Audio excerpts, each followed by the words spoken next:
tuning in to the online broadcast network, AFTERBUZZ TV. Over 20 million weekly downloads from over 200 countries and your number one source in after-show entertainment.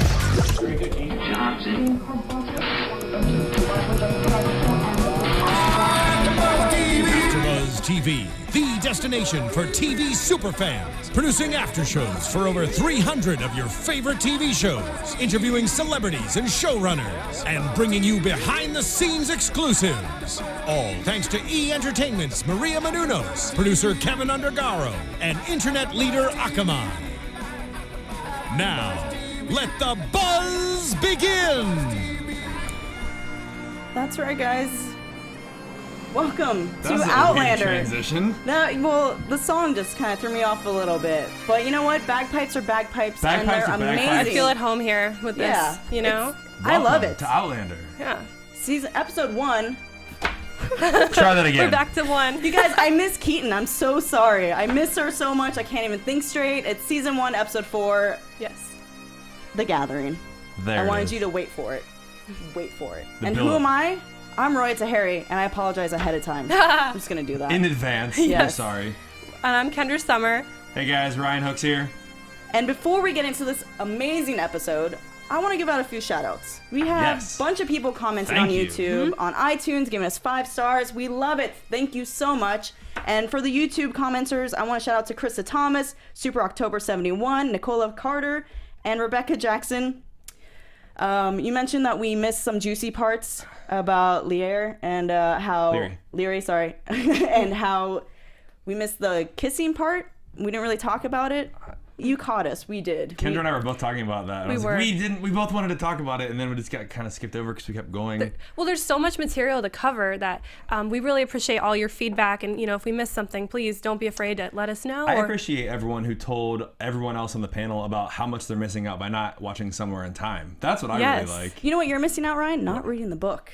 You know Yes, what? you really are. I may be missing out by not reading the book, but that means I have a fresh opinion on what's happening on the show. So then when we actually do predictions, it's like I don't really know what's going on. That's fair, and I like it. I really liked how there were a lot of comments about when's the kilt coming, Ryan. We all want to know, Listen, when's that kilt coming? It will be before the end of this first 8 episodes of this mid-season. Oh, boy. Hopefully, if we get 50 comments on iTunes ratings. Like 50 comments on iTunes, 5-star ratings, that would be epic. That I would bring it out. I'm thinking, sometime in the next couple of episodes. How about if we get 50, we'll make you Jamie-esque? Yeah, we'll make you look like him. I trimmed my beard this week, and I was like not trimming it. I was like, oh, I should beard up for like the clan. But then I was thinking about it.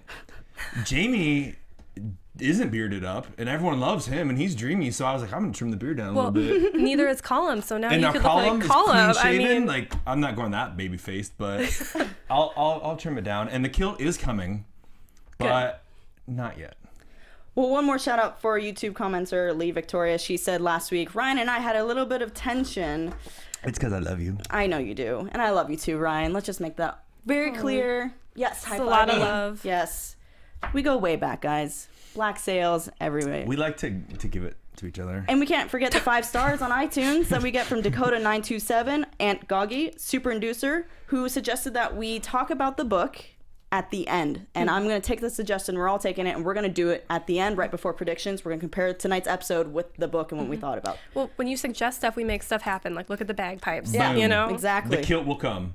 So before we jump in, what were your overall thoughts, and what was your favorite part of this episode? Well, I love the whole thing.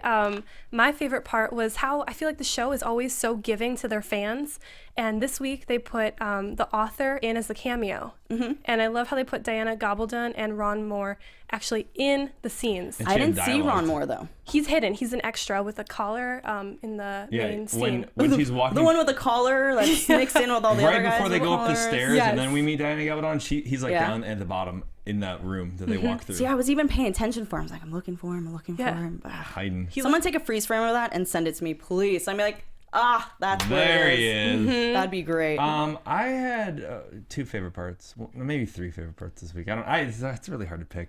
Topless Jamie. Topless Jamie was always my favorite part, but no, I really liked the scene when Leary comes and asks for a love potion. Like I thought that was really cute, and then I also liked hearing about Jamie, like why he was hiding and like the whole swearing of fealty to the Laird and like that whole story. But then I also liked the stuff with Dougal this week, and I liked the whole episode. And I think I liked when they were playing Shinty though, and then there was that whole battle between. Dougal What happened to one part, Ryan? I told you like that. one episode. I prefaced with like 2 or 3 parts or 4. I liked it all. Okay, we'll get into more detail about why you liked all those parts. My favorite was the sound design in this entire episode. I felt a lot of the sound definitely made the scenes intense. Yes. And without that, you can't get that with reading the book. So I really enjoyed that part. Well, when we were watching the episode, me and Ryan kind of noticed that when Claire is walking, sometimes they'll play 1940s music. Yeah. That is so cool. It's usually, I've noticed when she is pretending to be one of them, that it kind of, in her head, she's still Claire from the 20th century, or music from the 20th century. So yes, that definitely, great point. Yeah, it came up like 2 or 3 different times this week. It's neat. So let's talk about Rupert and Angus and how they are comic reliefs, pretty much, this entire episode. I love when he's just standing over her and she's like, oh, You like what you see? yeah, giggity, giggity. I felt so bad for her. I was even thinking about that when he stood over her and she was on the ground. I'm like, don't they not wear underwear under the kilts?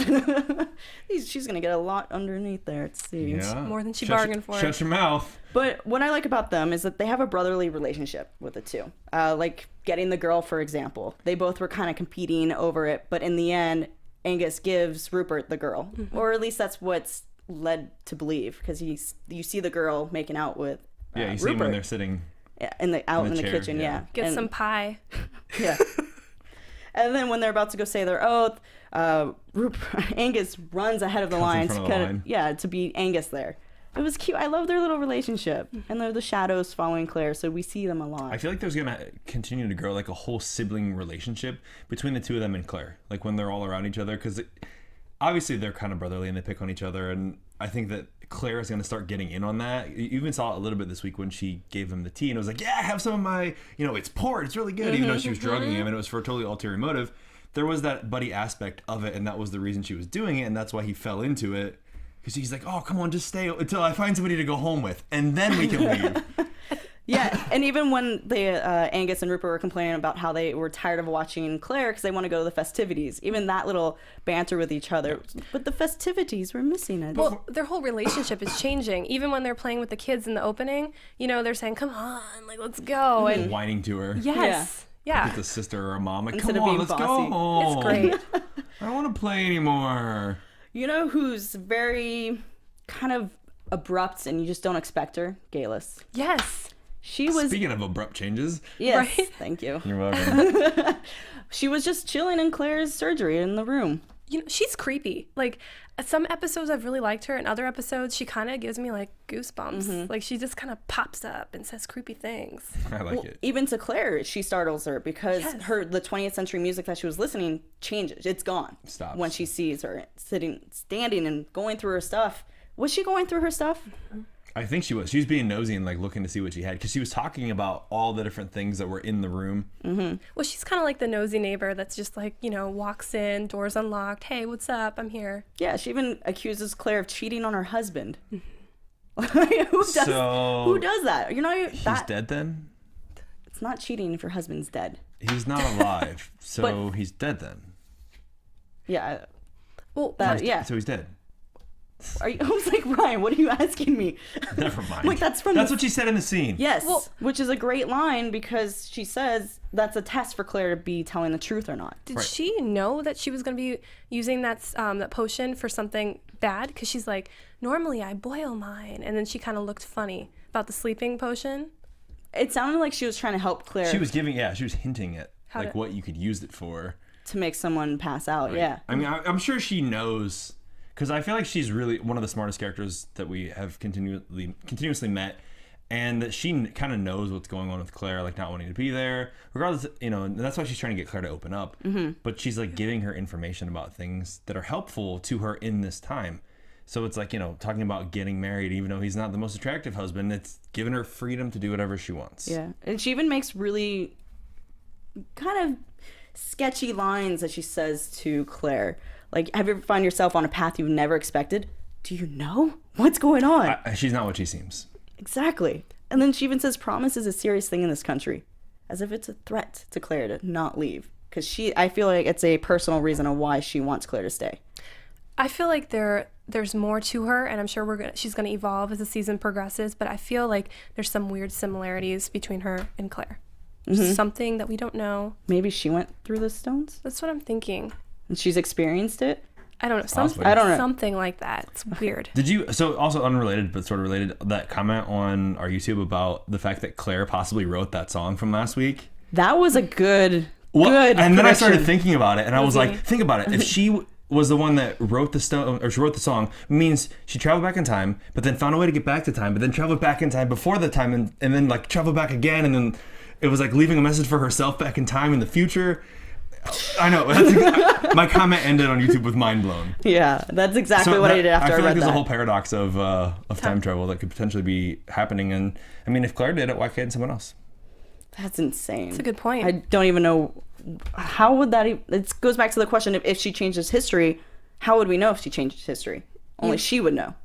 That'd be really trippy, though, if that's actually what happens. Like, you know what I mean? Like, she went back, she wrote the song, she comes back because she's in love with Jamie. That'd be amazing. That would be intense. I'm getting chills right now just thinking about it. My mind is going around. Oh, man. Anyway, back to Galus. I'm sorry. Yeah, I mean, did you guys have anything else from Galus in that scene? No, or just Galus in general in that entire episode? I think she's an old school gold digger. I think it's funny how they kind of do... With Arthur. Yes, modern references from back then. Like, she's like, I married a man that's respectable, and now I'm free. Has a nice house and money. See? Kind of goes back to what we were talking about last week with that movie. Why am I drawing a blank with Julia Roberts? Oh. Pretty Woman? Pretty Woman. How do I forget that? Pretty Woman. You're fired. It's hot in here, man. I'm forgetting. It is hot in here. But you know who I'm not forgetting? Dougal. Yes. Let's talk about Dougal. In this entire episode, we saw so many different sides of him. I don't know what to think of him anymore. Before, I didn't trust him. He reminded me of Scar from Lion King. Yes, I'm bringing that reference in. You're going to keep bringing it up every week. I will, because it keeps coming up. And there's subtle comparisons. Well, it's 50 Shades of personality, you know? Minus the pun. Yeah. So we see a softer side of him. We see a playful side of him. Like when Geordie dies and he's dying in his arms, in Dougal's arms, we see him more caring. And he whispers something to him in Gaelic as he's dying. I think he was saying a prayer. Like, I don't know. But like, to me, that's what it would have come across as, like, you know, he's praying for him. Right, he didn't have to do that. Right. It was sweet of him. It was really nice. I mean, what else are you going to do when someone's dying, though? I don't know. When I get in that position, I'll let you know. we'll work on it. Yeah. But until then, TBD. Yeah. And then he's playful when he's playing shinty with the others. But my question is, was he being playful or was he more taking out aggression? I think a combination of both. I think he was trying to show Jamie that, you know what, I'm the top dog because, you know, Jamie had taken the oath and he doesn't want any confusion on who's going to be running this clan. So you think that the fight was maybe a foreshadow between a bigger fight that might happen between them? Yeah. Most definitely. That was my reason for going. But I also feel like there was a playful aspect of it as well because he's like, I taught you this game. So clearly, and he was playful with the kid too, you know, so... He's a good guy. It's kind of like Scar and Simba when they played. Yeah, when they played. and he showed him stuff. And yeah, amazing. I'll stop with that reference. Yeah, sorry. you can let that one go right now. And then we also see a horny and drunk side of Dougal when he encounters Claire in the hallway. God, typical man. It really is. But then later we see a heroic side of him when he saves Claire. Her and he shoots the boar. Yeah. That part was epic. Do you think, my question is, I'll save it for later because it's going to go for the hunt scene. We'll talk about that in The Great Hunt. One more thing. Let me just say that I love Claire so much after she hit Dougal with the chair. Yeah. Way to kick some butt. Seriously, girl. Definitely. I mean, that's one of the things. I didn't expect her to actually do that. I was even thinking, how is she going to get out of this? Her bag's down there. Is she going to push him against the wall? How is she going to beat this giant man? And I don't know. And then there happened to be a stool there. Who needs pepper spray? That was a little lucky. So... Yes. I really was hoping, though, that Claire would have acknowledged Dougal's saving her. Not so much the raping her part, but the saving her part. She did, though. When it happened, when he first saved her, she was very thankful, but then he was very aggressive towards her. Well, no, I'm sorry. After he shoots the boar. But he was it was so overshadowed by that man getting hurt, by Jordy so she getting didn't really killed. have time. But then at the end, when he comes and talks to her, like I was hoping there was going to be more back and forth between them. Than there was, and it was more Dougal talking about everything that he had and what was going on with that, more so than her acknowledging anything like that. But sorry, that's my thoughts. Yeah, no, I agree completely. But at the same time, Dougal doesn't really still trust Claire. I know. Because even in that scene when he is talking to Jordy and saying how he's dying, he sees Claire not freaking out about a dead person. And that was a weird thing for him. And when he mentions it to her in the surgery that, hey, you've seen people die before in battle. So he still doesn't really trust her. Well, something that's really tough is those Highland beauty rituals. That was smooth. Tell us more. Well, what does Claire do for makeup? Lucky for us guys and gals of the 21st century, we now have Birchbox for all those beauty needs. Yeah, what is Birchbox? Yeah, if you basically what Birchbox is, it's a way to find the perfect beauties and skincare and hair products for you effortlessly. Blech. Get access to the beauty editor intel by subscribing to Birchbox. Every month you'll receive a monthly dose of beauty that is tailored to your profile. You'll get to try products from niche brands, up and coming lines, and everything in between. Once you fall in love with the samples in your monthly box, buy the full-size version with confidence in Birchbox full online shop. How much is it? Only $10. Wow, a month. Every month you get free samples and stuff for $10? And free shipping. Oh my gosh. And then you can buy whatever you want? Is there any promotions that we have going on? If you use promo code AFTERBUZZ, you get 100 Birchbox points with the purchase of your subscription. So how many? And that's $10. $10? Yes. And free shipping. And free shipping. Yeah. So check it out, guys. Birchbox.com. Birchbox.com for free products. It's exciting. Free points. Use code AFTERBUZZ. That's all. It's a nice jingle. Jingle. Jingle. Jingle jangle. Oh, wow. Jingle. Sounds like a kid's song. Jingle. Speaking of kid songs, Claire has a mission to escape, but before she can escape, she pretends to go play with the kids. I thought that was so clever. Yeah. Because, they started the episode off and it was like, hey, here's her running through the woods. Like, I bet she's escaping, and you're trying to, trick us. And let me tell you, I'm going to go ahead and vent about this right now. Go right into the camera? Right to the camera. I'm a little upset with the way that we were tricked by last week's editing for this week's episode, because there's all the guys running through the woods like they're hunting her down. It was the boar hunt, and the pre-scene where she's running through the woods is her escaping. It's not. You got me. Well, Outlander, you got me. It's this show. I mean, last week they did it with Miss Fitz with Miss Fitzgibbons, and the whole her coming of telling her that she was where she was from. Mm-hmm. And then it was the dream sequence, or in her mind. Technically it could have been her as the boar, symbolizing she's the boar and she's gonna be hunted down. You never know. So and that's not a spoiler or anything. I'm just pulling something out of thin air. Left field, yes. If you will.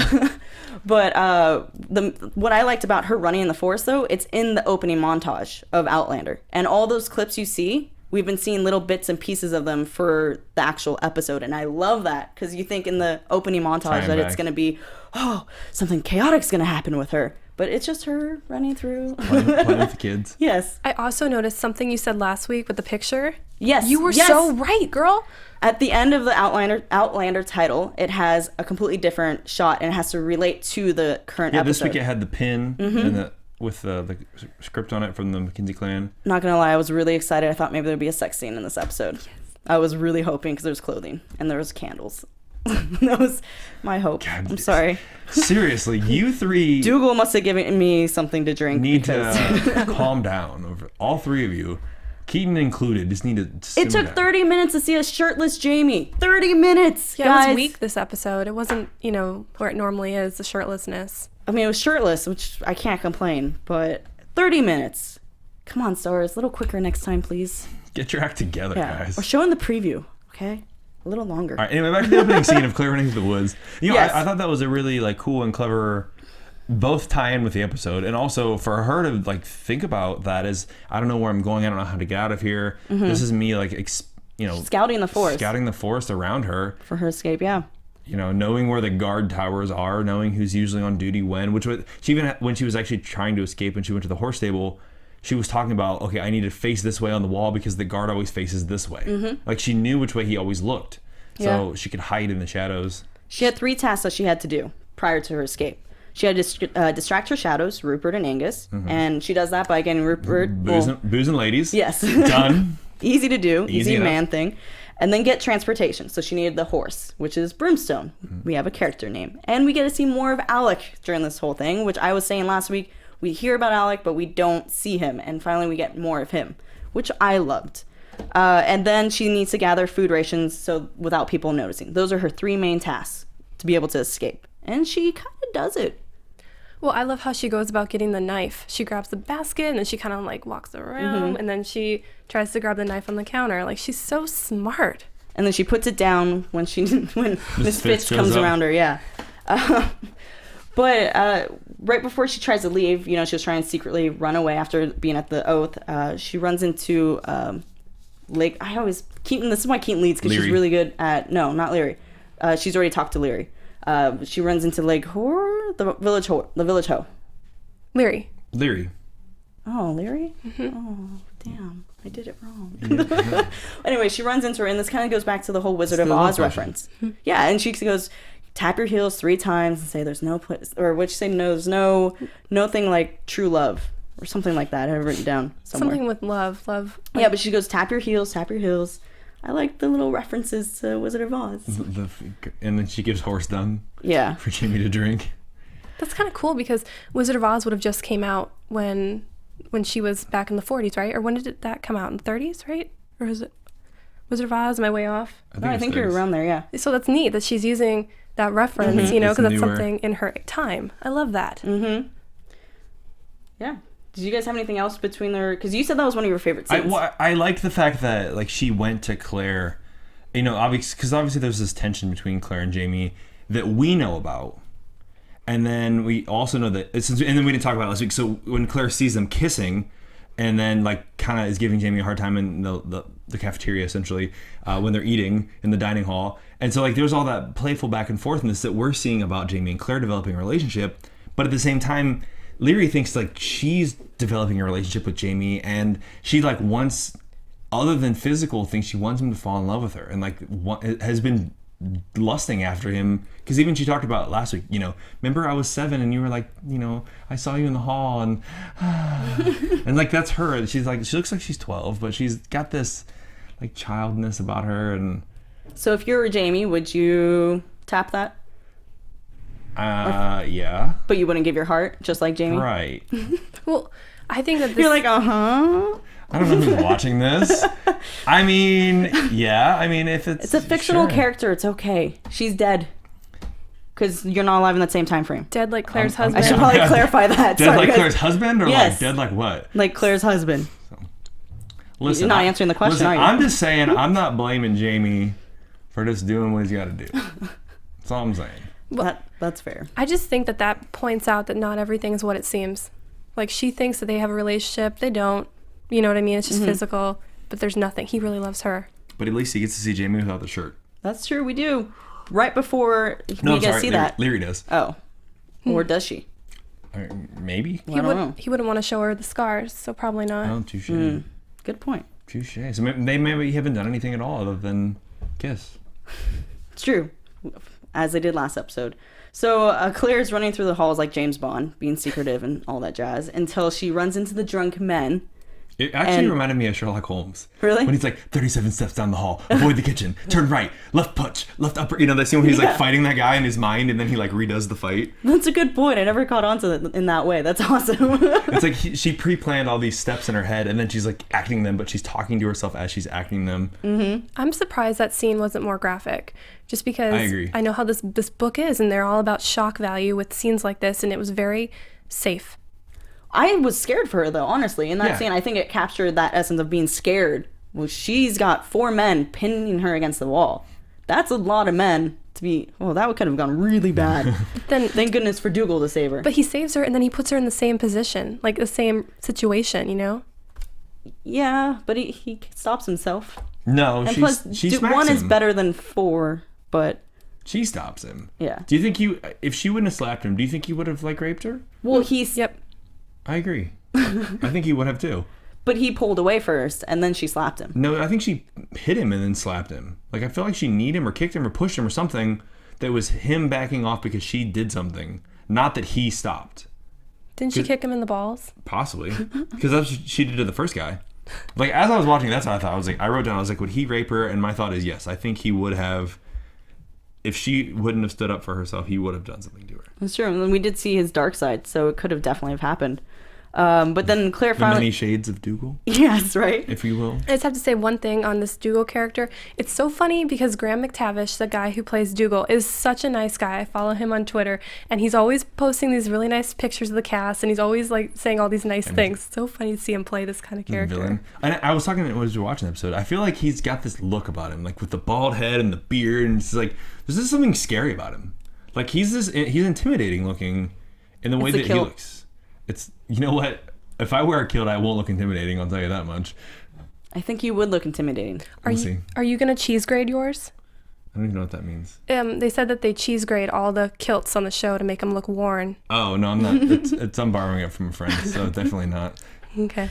So your friend doesn't have to worry when he watches the show. He'll know that you didn't, because you said it. We have it on tape. Yes, I will not cheese grade your kilt. Claire finally makes it to the stables where she trips over Jamie, who's laying in the hay. And he basically convinced her not to go because Colm has extra men out watching the forest. They would be stupid if you went. What did you guys like about that scene? I liked how Jamie, no matter what, I mean, I think he's the perfect guy. He puts her ahead of himself all the time. He went out there and he, with taking her back to the castle, sacrificed himself. And it's a beautiful thing that he will do that. Yeah. Ryan? I disliked that he had his shirt on the whole time. No, I'm just kidding. I don't know. I thought it was stupid of him. Like, I feel like to take her back. Yes, he knows better, yeah. But he even says, I don't know why he just didn't let her go. Like, that would have been, let her go, let her take the horse, and then she's gonna get caught because there's all those extra guards. So let her go. Let her go. What? Let it go. Now there's tension between us, guys. Now there's tension. What? Let her go? I felt like he was leading to that, the way he was talking to her. He's like, well, that's the end of the show. Then that was like the show would just die. No, because she would have been captured and then brought back. Raped, probably. Because how many times she had 2 guys? Well, 6 if you count them together, trying to rape her. 7 actually. I don't blame him. Gosh, you don't blame. Even in the second episode, though, he says to her, "You are not safe unless you are always safe if I am around you." Why would he say that to her if he's not going to take her back and protect her? And then he got knocked out. So how'd that work out? After he knocked someone else out first. He's always knocked out or getting hit. He's got a thick head. Clearly, that's why he makes dumb decisions, like walking her back to the castle. Love is blind. Okay. Yeah, and he has a big knot on his head too, and scars on his back. But here's one thing I don't understand. If the guards knew that Jamie, if he took the oath, would be, in jeopardy, why did they take him back? Do they know? They're just minions. They just do whatever Colm says. They're his eyes, and they saw her, Claire. So they were like, "Oh, what are you guys doing? Oh, nope, you got to do your oath. Come on, everybody's got to do it. We got to jump off a bridge. You got to do it too." That's how it is. Yeah, I feel like that they didn't know necessarily that they were probably all just guards from in and around the clans and such, and they were just there, and they just like, "Oh, take him inside. Everyone's got to do it. Let's go. Come on, we didn't see you." Well, then let's talk about the oath then, because it's such a big deal that Jamie doesn't take his oath. That's why he was hiding in the haystack. That's why we didn't see him for 30 minutes.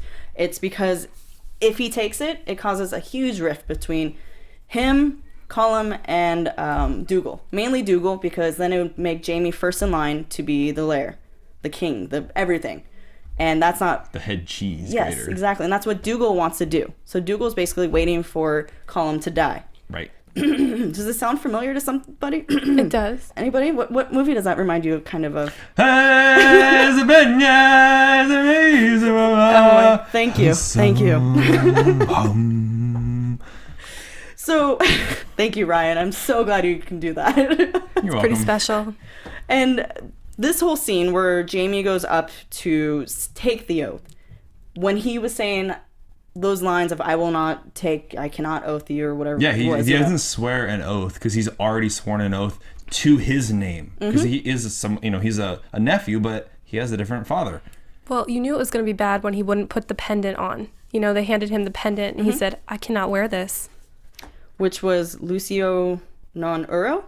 I shine, not burn, is what they say. And then his saying is juicy prey. I hope I said that right, guys. And actually, You'll let me know. Shout out to there's a juicy prey. Juicy prey. Thank you. There's a Twitter handle of them. They have a fan following site that I follow, and that's their Twitter handle. It's his family's logo or their motto. I bet you they read the book. I bet they do because they can spell it. Or maybe they're like Claire and they went back in time and they knew about this. Maybe. And but it's I am ready. Yeah. That's Jamie's clan's She translates oath, yeah. I am ready. So what did you guys take on that? Like Jamie's bounce back, where he knew that he's going to die if he doesn't take the oath, but he's also going to die because Dougal's going to kill him if he does take the actual oath. What was your guys' take on that? On his quick bounce back? I don't know why it's that. Well, I like how no matter what he does, he's so brave, and I like how he kind of put his own spin on it and said, I already have a name, I'm not going to take yours. And I got really afraid for him because all the Klansmen grabbed their swords. You know, and I'm like, oh boy, here we go, James. And you know, but I'm proud of him. You know, he stood for what he believes in. He saved Claire, and I love Jamie. I'm very team Jamie. Yeah. Hashtag Team Jamie. Hashtag Team Jamie. Ryan? What was your take? I like the use of the word brave. Like that is a very good definition of the things that Jamie embodies because of the things that he does. And I know I was arguing a little bit ago about what he did at the stable, and I know I rescind all that, but he does what he thinks is right, which is he's one of the only people that isn't, you know, doing things because they're told to do. He's doing it because he thinks it's the right thing to do. For him to get beat for Leary is the right thing to do because now he's fine and she's not having shame. So the right thing to do would have been to walk Claire back to the castle. Oh, okay, thank you. Can you just let me finish what I'm saying? You're here? welcome. Yes, go ahead. And it was very brave of him to do that, but also he's smart and he doesn't swear an oath in terms of anything that can be broken, and he doesn't break the promises that are so well revered in this town, but he takes an oath of obedience, meaning I will listen to you and I will do what you tell me to do as long as I am on your land. This is why I think he'd be the perfect boyfriend. He would swear obedience to you while he's kissing some other girl. Well, I mean, when you put it that way, I Yeah, guess yeah. I take that back. As long as you take your shirt off, Jamie, we don't care. Yeah, we can forgive you. Oh yeah, take your shirt off. So after Jamie gives the oath, he goes off to the sideline to Murtaugh, and Murtaugh says to him, "I'm getting too old for this." That's a line from Lethal Weapon, and you ready for your mind to be blown? Danny Glover's character, his last name's Murtaugh. Might be pronounced differently, but spelled exactly the same way. Just saying. A little fun fact for everybody. Lethal Weapon, the first one. I remember. Wow. Getting too old for this. Yes. Well, at least adds another word at the end of it, but we won't go It starts with an S. Starts with an S. Ends in an it. Yep. There you go.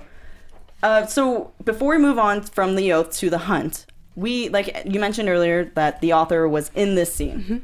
You talked a little bit about it. What was your take on that?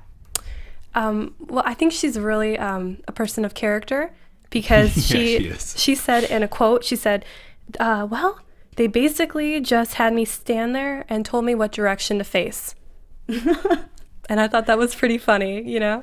But then she has those lines, and like her and Mrs. Fitz are getting into it, like, oh yeah, you wore that last time.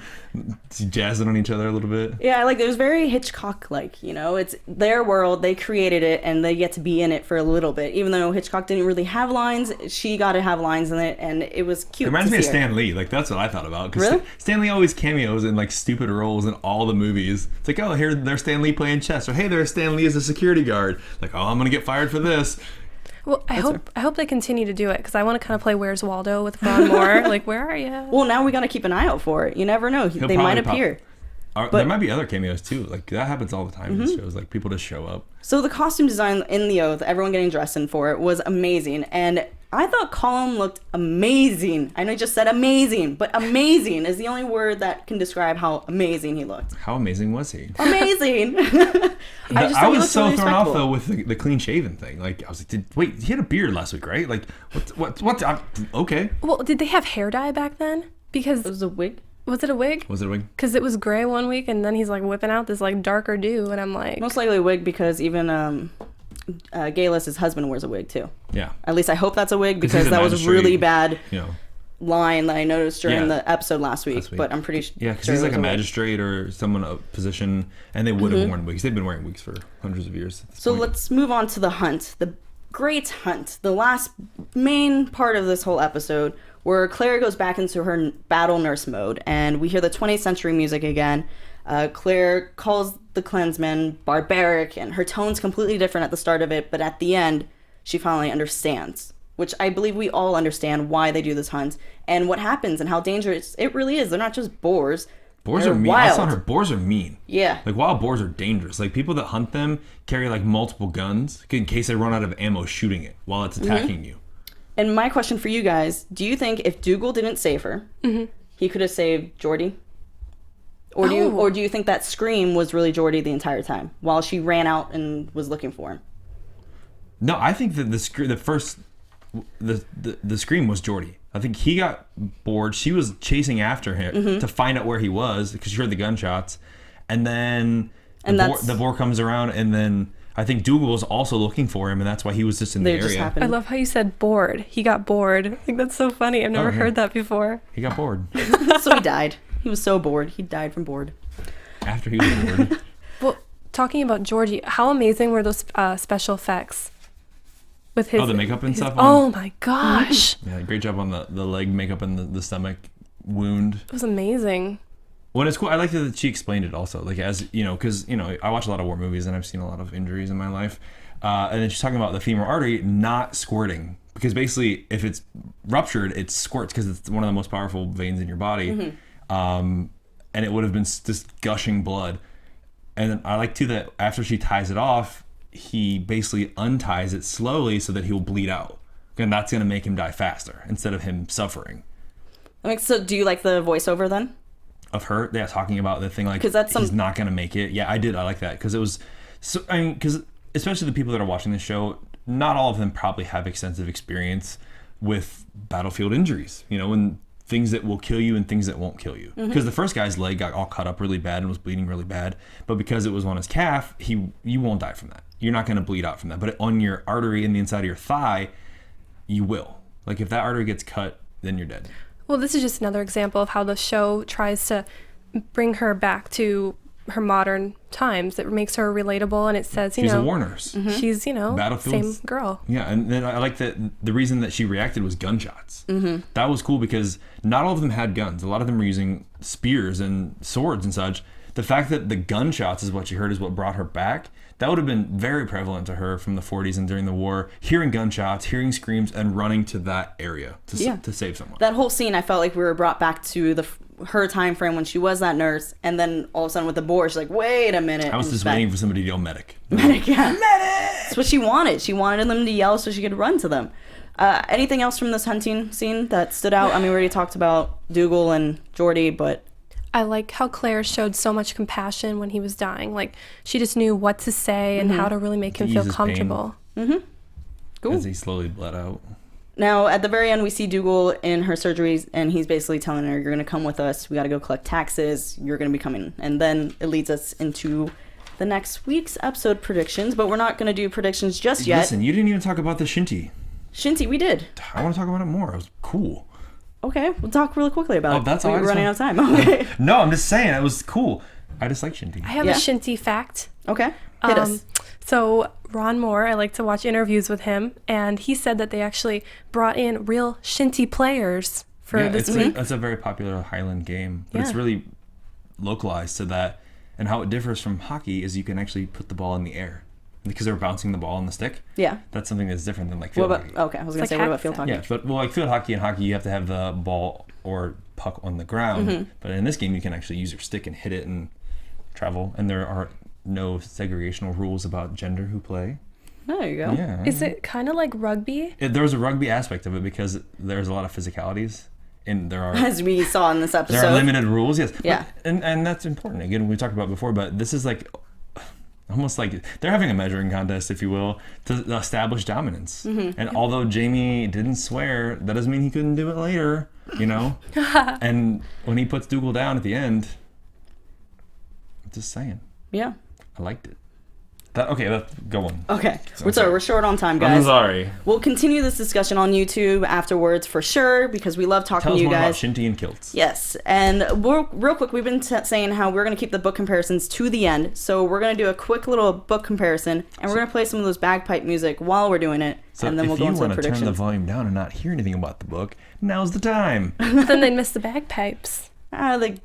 I don't know. Anyways. All right, go. So there were only a few things in this episode really that stood out to me that were different than the book, but it wasn't too drastic of a change. I actually enjoyed the episode a lot. I thought the major points were really true to the book, and like the scene for Dougal and Claire was a little bit different, but really it wasn't anything that bothered me. With the chair hitting him, that wasn't in the book.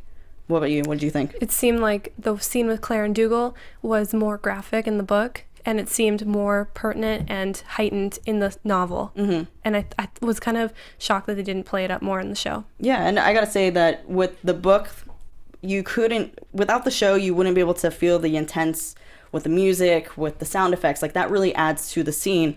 Where in the book, obviously, they're not going to add those lines.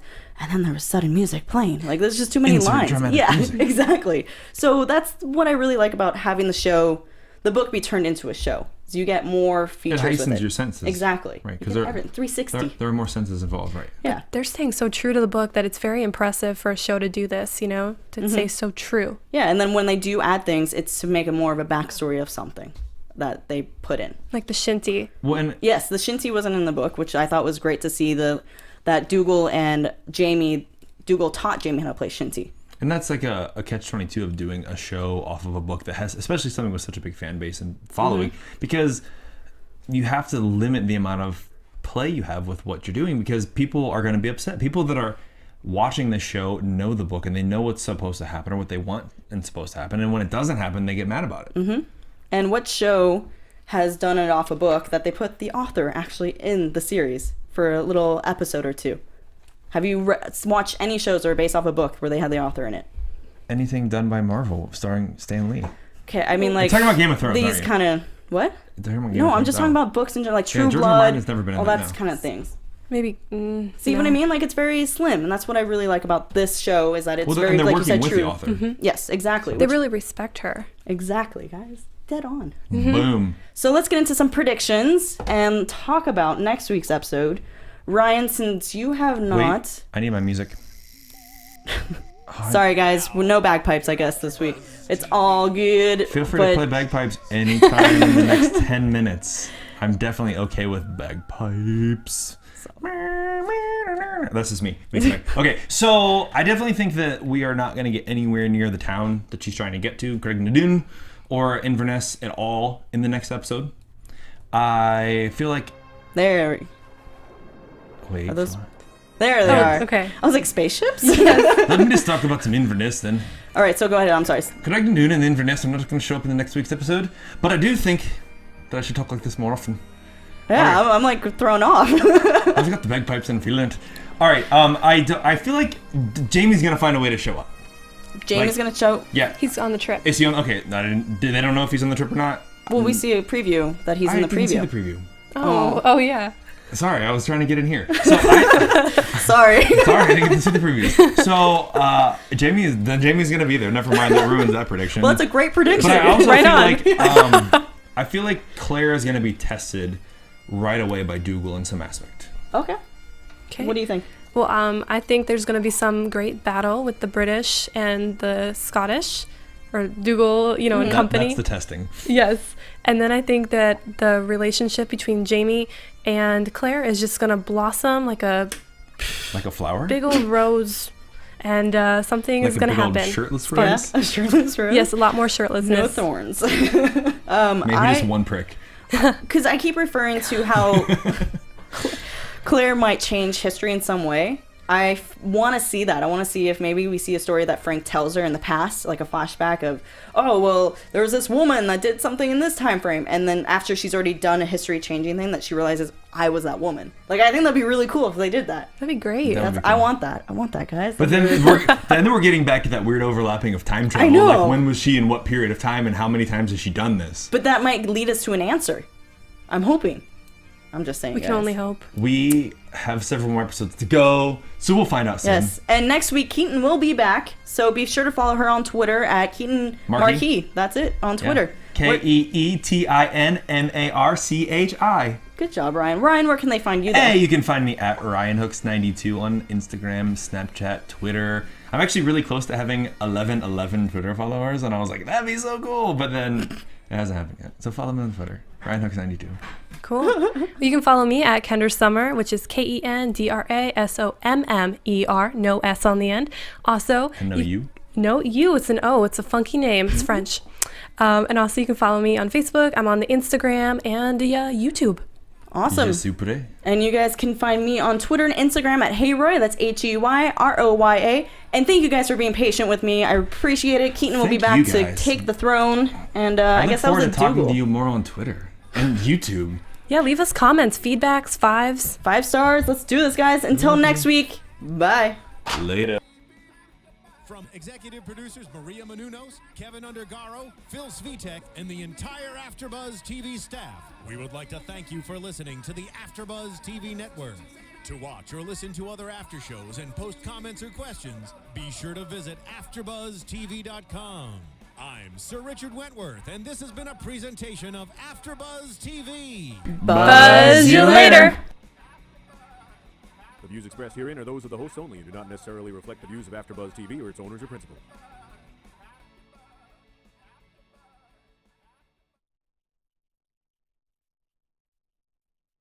Thank you for watching AfterBuzz TV on YouTube. For more of your favorite after shows and interviews, subscribe to our channel here, and be sure to share your opinion on the episode in the comment section below here. We'd love to see what you guys are buzzing about. Thanks again. Buzz you later.